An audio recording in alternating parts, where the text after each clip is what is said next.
All right, what's happening again, world? Hey! Hope you guys can hear me. Just the mic is on and stuff like that. So again, appreciate you guys taking a moment just to pause with me today. So again, it's your boy Farmer Fredo doing something new because I oftentimes I get asked a lot about what I'm growing, how it's growing, or how to grow. And so talk to some people. So we're trying this out. This is kind of like check in with people on a weekly basis, but we're calling it Grow and Glow. And so the whole point behind that is to basically like encourage people to of course grow food for their community, but I really want to start to like to shout out, like the change makers, the everyday growers that are happening out there in the community that are willing to grow food. So today's conversation is really centered around growing for the fall, right? And so, but how I like to frame it is, I really want to encourage people to grow for the fall, but think about growing for, the holiday season. As we look forward to like Thanksgiving and Christmas, we have people within our own community that might not necessarily have, like fresh fruits and vegetables um, on their at home.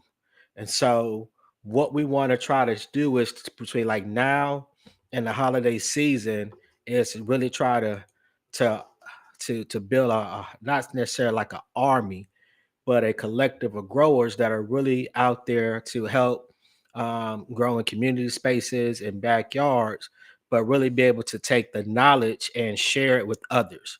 And so, our big time vision is that, hopefully this year, when November comes around, that we'll have people organizing Friendsgiving days of where people can come to a community garden or open food space and, and just pick what they need for the holiday season.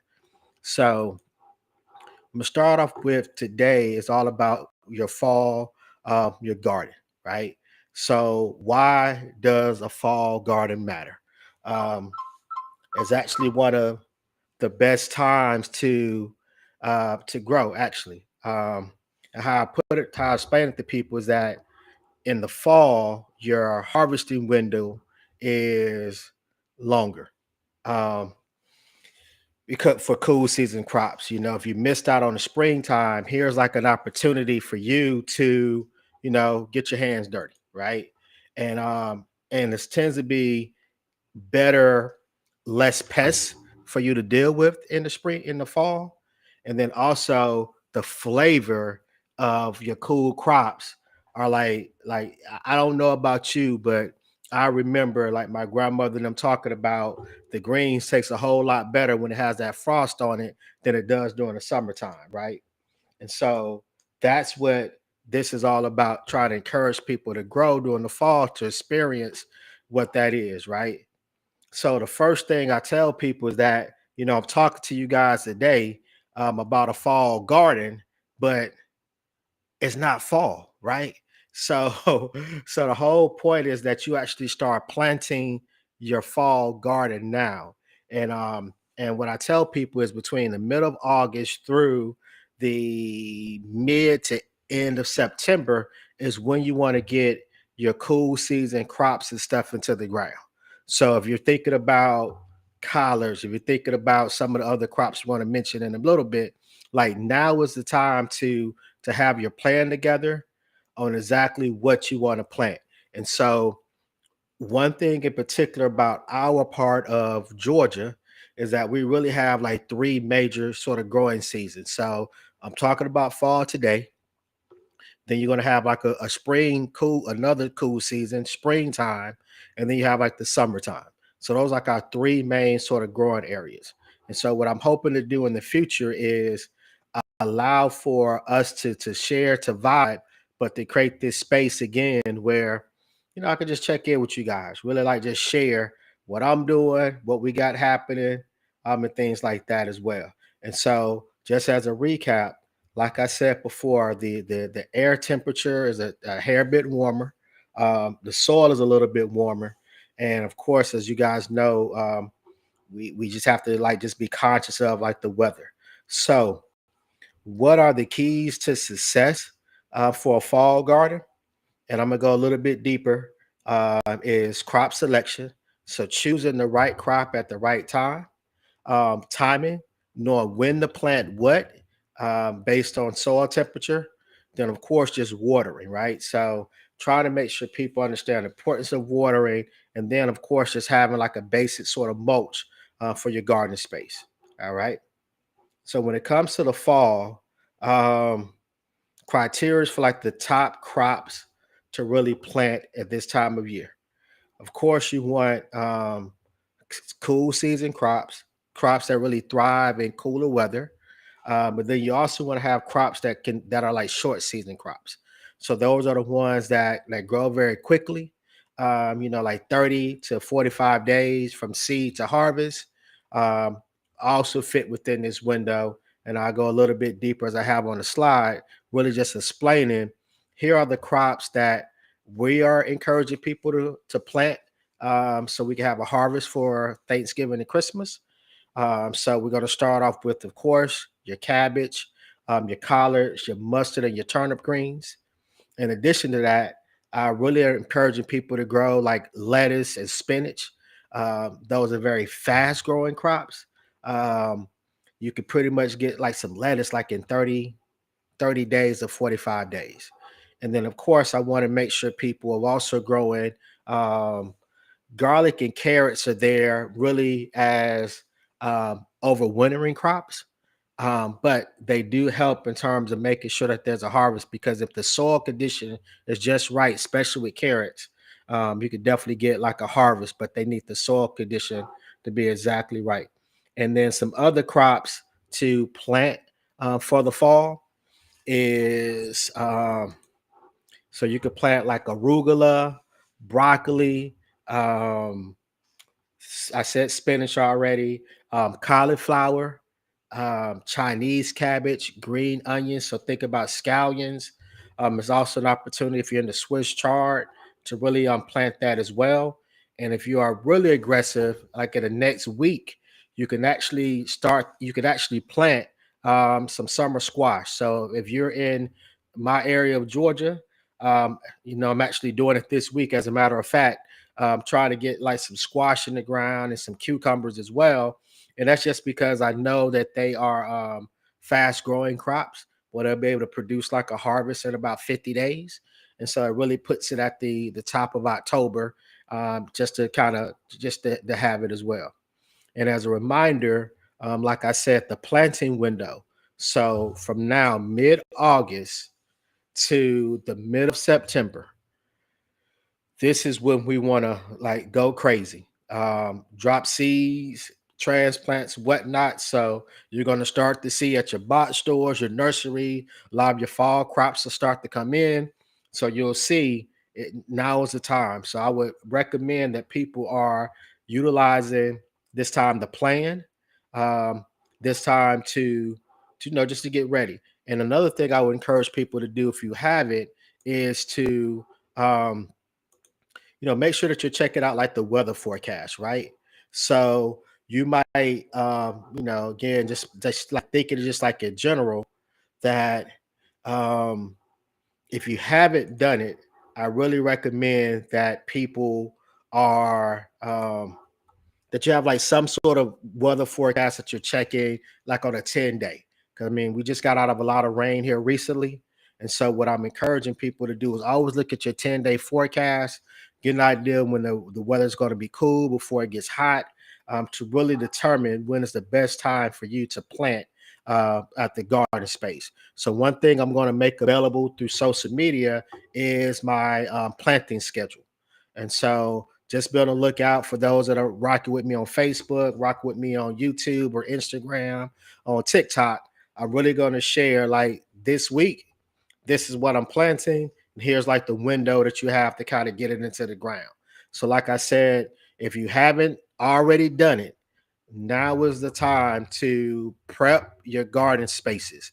So, if you have old plants, get them out.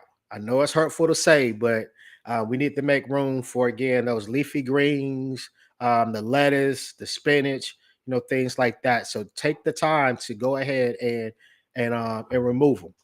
And then also, I really want to make sure that, again, you are paying attention to the weather, because that's going to really determine, even with your transplants, when you should plant them, when you should not.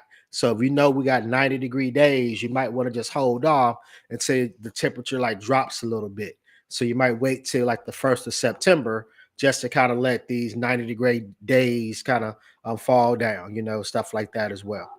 So just take the time to really, nurture your plants, water your plants, just how to care for them in general, right? So right now, like I said, you should be in removing plant mode. You should be in tilling mode, pulling weeds, mowing, weed eating, adding compost. Like all that should be going on right now in your garden space. And if you haven't thought about that, I'm here to remind you to do so. And then the other thing too, if you guys are watching this live, you guys could also like send me comments and stuff that pops up like a chat on the comment section on Facebook and on YouTube, and I'll be able like to view those for future videos and stuff like that as well. So just to kind of be able to engage again, I'm trying something new because I'm realizing that my audience and the people that are really trying to grow food is expanding on a weekly, daily sort of basis, right? And so, in addition to what I just talked about, I really also want to make sure that you guys just know, like, some basic sort of like maintenance things I do for our garden spaces. So you want to check your soil moisture on a regular basis. I'm going to share with you guys over the next couple weeks some of the things I do to check soil moisture. So I actually have we call it smart irrigation system, and literally what that allows for me to do is I put a probe that's in the ground, and it basically pops up where it gives me a reading of what how much water. If it's like 80% moisture, if it's 69% or lower, I know it's time for me to like to turn on the sprinkler or the drip irrigation system. So that's just one of the things that I do in terms of really taking care of like my maintenance, right? So I'm going to be sharing my irrigation system that I use. So let's get encourage you guys to follow me on like YouTube, on the Facebook, Instagram, that type of stuff, TikTok and things like that as well, just to kind of see what we're doing. In addition to that, I really encourage people to try to keep their beds as free of weeds as possible. So having some sort of getting hoe or use the old school, your fingertips or whatever, just to kind of keep your bed as weed free as possible. And again, as I talked about the moisture, I also want to encourage people to utilize, drip irrigation systems.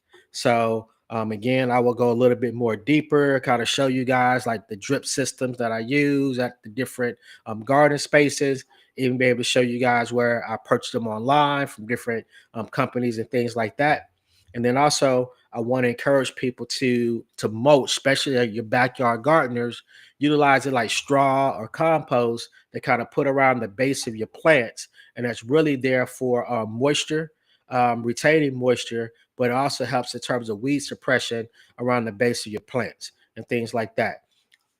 And so this is just some basic sort of maintenance tips to make sure that you guys, again, know some of the basics, but again, to kind of share with you some things that I'm actually doing on a weekly, daily basis to maintain these garden sites that you guys see that I'm doing, like here, like on, like I show you guys a lot of times, like on Facebook. All right. And so another thing that I try to encourage people to do with their garden spaces that they tend to forget about. Oh, back one more thing before I jump ships on watering. So when you first buy your transplants, or you have your seeds that you just put into the ground, it's very important during that very first like 7 to like 14 days that you water frequently, that you water shallow because the seeds haven't established their roots yet, but you do not want that soil to ever dry out. And so when I was talking a couple weeks ago about the micro smart irrigation system and how I'm able to utilize an app on my phone that's connected to the irrigation, that really helps in terms of making sure that my soil is never dry and that the seedling and the transplant stays moist, and going further. But once the plants gets established, um, you don't have to water as often, but you want to make sure that when you do water, that you give it like a deep soaking. And that's another reason why I encourage people to look into smart irrigation system or automatic timers for their garden spaces, because it really helps in terms of watering without thinking, right? Because like who's going to sit out there for? I think somebody said that in order to water a 4x8 raised garden bed to make sure that it gets 1 inch of water that's needed, you have to stand in place and water for like 5 to 10 minutes. Now, who has that sort of time to be sitting around holding a shower wand and trying to water for like 5 to 10 minutes? So, so why I encourage the automatic timer system and micro sprayers and stuff like that, it just makes it easier for you to do what you got to do, as far as related to watering. And especially now that I don't found this smart app, like I'm literally able to water garden sites in Moultrie. Pretty soon I'll be doing it in Perry and other spots where I'm literally could be in Doherty County, all being where I'm at in the world, and turn on our irrigation system, um, and it waters the plant. So definitely, again, I'm going to be sharing some of those techniques. And again, I also, since I brought up Moultrie, if you guys don't know, the Sunbelt Ag Expo is coming up the third week in October, and I really want to encourage people, if you have time, to come down, check out our backyard garden demonstration site, but also just see like the influence of agriculture just across the board, right? And that's what it's about. And so then last, of course, like I said, I want to make sure that you guys know about mulching. All right. In addition to that, the other thing that people kind of like sleep on is fertilizer. And so I'm I advocate for you feeding your plants, um, because again, we are transplanting them from one location to the next. You need to give them a good home, a good environment, so they can thrive, and be healthy. And so, my recommendation is always for you to have like a 3 to 4 week like fertilizing plan. So it's just really like sprinkling a little bit of, like I said, compost, fish emulsion. If you try new things like the organic way onto your plants, or if you're just more conventional, you could put like 10, 10, 10 again around like the base of the plant, not directly up to the roots, but just about 2 inches around the plants. And also remember that when we're dealing with like our leafy greens, like our collards, our lettuces, things like that, they require more nitrogen. So I'm gonna go back to the slide one more time to show you. So on this slide where it says like 10, 10, 10, that very first number is like the nitrogen number. So if you're getting in the fertilizer, thinking about your collards, your cabbages, your broccolis and stuff like that, they want to have that first number of the 10 be the highest, because they're going to need more nitrogen like to feed the plant. All right. So I just really want, again, just to showcase, to remind you about the importance of fertilizing. In addition to that, just like basic pest control, let me go to this one here first. So at this season that we're in, there's tons of pests, but these are like the main ones, pests and diseases that we deal with in this area. So you have like the cabbage looper and like the army worms, right? And so there's a product called BT, that's available at most box stores and nursery. That's a liquid that's concentrated, that could be mixed with like a gallon of water and sprayed like on your leafy greens to really control your worm problem. And it's a biological solution, so it's organic in its nature, but really could be used to control the pests that you have to deal with out into your garden spaces, right? And so, in addition to that, you really want to make sure that you are taking the time to be more preventive. to like to care for your plants overall, and then also you want to be paying attention to like your crop rotation plan. So one of the things that I talk about in Motri and these garden spaces is that you want to have it set up where you're not planting the same crop in the same area all the time. And what you want to be able to do is make sure that you are rotating. Um, I like to say from like your leaf, your fruits to your roots, right? And then mix in like a pea. And so again, when you come down to Moultrie, the Sunbelt Ag Expo, you'll kind of see this in real time and real practices. But it really helps in terms of controlling like your pests. So by moving the collars one way this way or to like the next, it really does help in terms of like your growth. It really does help in terms of what you're like growing and what you like doing in your garden spaces, right? So I really want you to just take the time to do that. I really want you to take the time to make sure that you're spending um, the right amount of resources for like what you want to grow in your garden space overall. And again, like I said, there are definitely organic options that you can use, but old fashioned way is just you picking the bugs off of like your garden spaces, right? And so again, this is like a really quick snapshot. I wanted to do something more in depth, but as I've talked to more people that I really want to figure out a way to chat, to figure out a way to engage with our community a little bit more. And so over the course of the next like couple weeks, I'm really trying to make sure like I'm sharing what we're doing like on social media, on Facebook, on Instagram, on places and things like that as well. And so I did have like some questions that did come through from different people. And so what I'm gonna do is just try my best to answer that as best I can while we're doing like this live also at the same time. And so just give me a second. All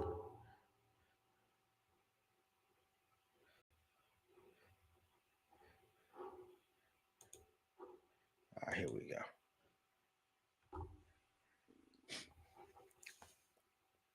Perfect.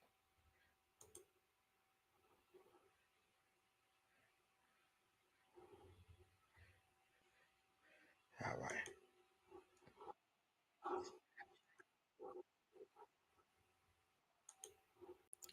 All right. So one of the questions I get asked is, do I do companion planting? So for those that don't know, companion planting is where you plant. Uh, um, I guess you could say you plant one plant beside another one because they benefit each other, right? And so I'm not a I don't go hardcore companion planting. I really do it just because of like spacing. And I try to plant like herbs in the midst of my raised elevated garden boxes. And that's just because I found that most like pests that I deal with have very sensitive noses. So I found that if I can throw a couple onions or like some garlic or like some rosemary around my garden spaces, it does kind of help deter different pests. But I haven't found where the like I could say like the flavor change because of what we planted. Because it seemed like whatever I cook it, everything does what it's supposed to do, right? So that's one of the things I try to stay. I do it, but not like where like your tomato and your basils, or doing like the three sister plot where you use corn with squash and with beans. Not to that extent. Haven't got like that, like hardcore, that serious about it as well. Let's see here. Somebody asked, where do I get seeds from? So let's see how I could do this. So I get a lot of my seeds from couple places. Let's see.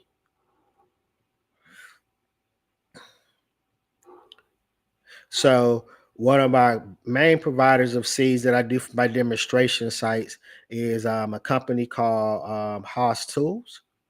Let's see if I can drop it.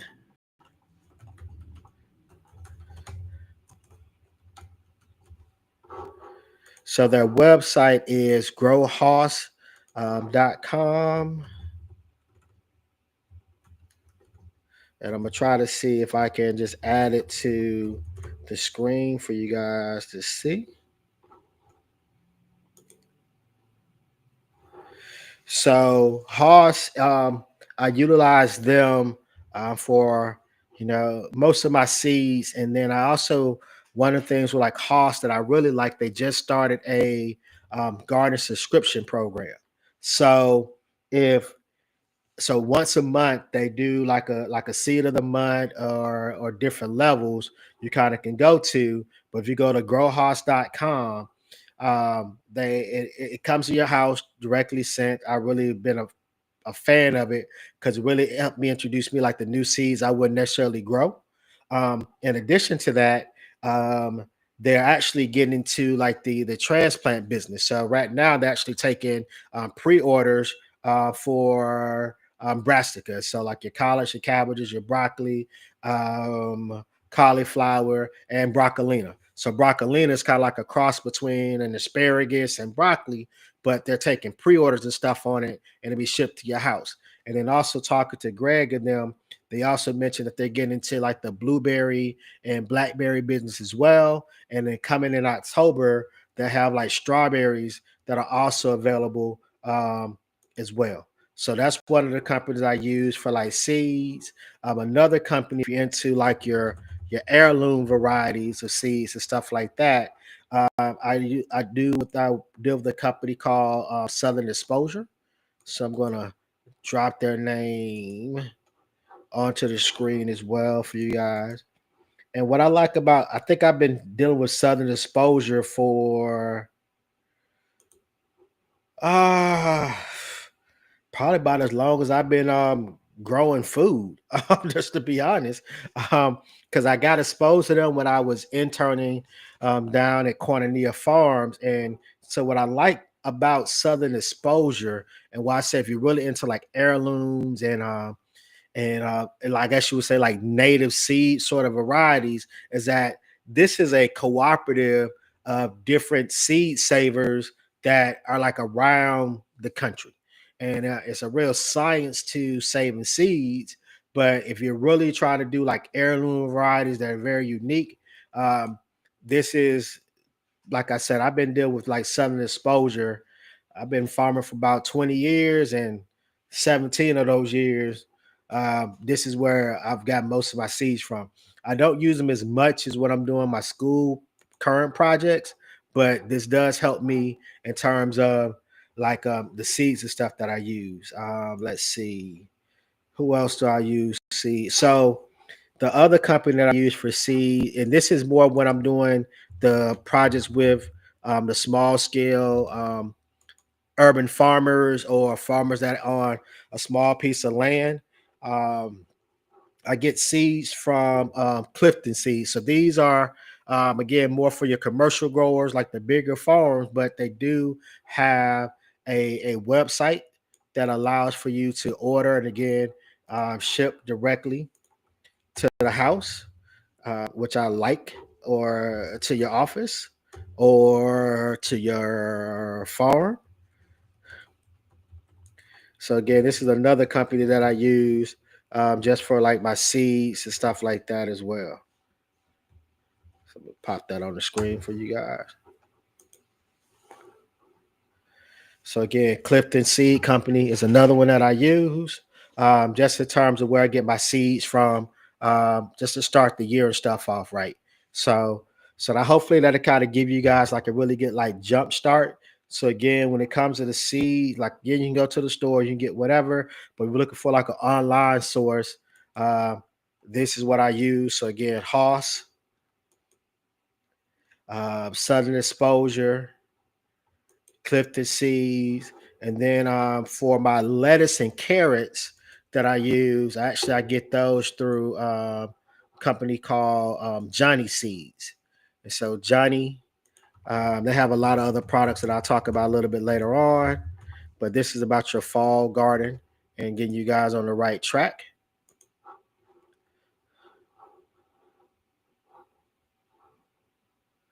So here we go. Copy that for you guys. So again, this is like another company that I use. So again, one of the things I like about Johnny's is why I use them is that they have these seeds that are pelletized. So pelletized is like a small clay, um, you know, dirt, so to speak, that's like around the casing of the seed. It actually makes it a little bit, it makes it easier like to handle, especially if you ever see like a lettuce and a carrot seed. Um, they are itty bitty, very small. So Johnny's is like another company that I go to just for their like pelletized seeds. And so when I'm doing carrots, um, this is where I get all my carrot seeds from. When I'm doing lettuce, they have so many different varieties of them, and it really helps out with my growing just across the board, just the different varieties that they offer. So that's another company that I use, and then the last one that I use is a company called High Mowing. Um, and so just another just different varieties, heirloom types, non-GMO as well. So I really, these are my kind of core um, seed companies that I deal with, right? And again, I feel like when you're growing for yourself, you're doing like your backyard gardens, or you're doing um, going for schools, the more diversity that you have access to, um, the cooler it is, right? It's really, really cool to show purple broccoli, in your garden spaces. So this is just a listing of the different seed companies that I deal with. And again, so I'm just trying something new. I'm not the best at this, but again, I just get a lot of questions, and a lot of times I'm bombarded and really having time. So I want to just kind of like start the pause, like on a Tuesday evening, kind of share with you guys like what I'm doing out there in the field, but then also to be able to filter, some of the questions that I get during the week, and really take the time to share with other people, and hope we can learn together collectively as a group. So again, I appreciate it, and again, this is just something new that I'm doing, but I really want to encourage you guys, if you can, this fall growing season in your growing spaces, to seeing if that you can just dedicate maybe one raised garden box, or maybe one row that could be dedicated and be a donation space to really grow food, to be able to feed people during the holiday season. And so again, I'm Farmer Fredo. I'm checking in, checking out, and today again, I'll be back next Tuesday, 8 o'clock, just for 30 minutes or so, just to really share with you guys what I'm doing out in the garden spaces. As you saw here, I had a lot of clicking of slides, but I'll probably bring in some more pictures of my gardens, and some more videos and things like that as well. And also feel free on the comment section, just leave comments for any questions you guys might have. If you want to DM me on Facebook or on YouTube, feel free to do so. And again, you'll be able to catch this grow and glow. We're going to be doing it every week for about 30 minutes, just live for you guys like to tap into what I'm doing in the garden. But again, my goal with this is to really encourage more people, not just to grow food. I do want you to grow food to feed your family, but I really want you to see if we can grow more food to feed our community, and to create more spaces where we could teach others how to grow as well. And so again, I appreciate you guys that have rock with me, that have been online for this past 30 minutes. And I look forward to seeing you guys again next week. All right, everybody be blessed, and I'll talk to you guys later. Peace.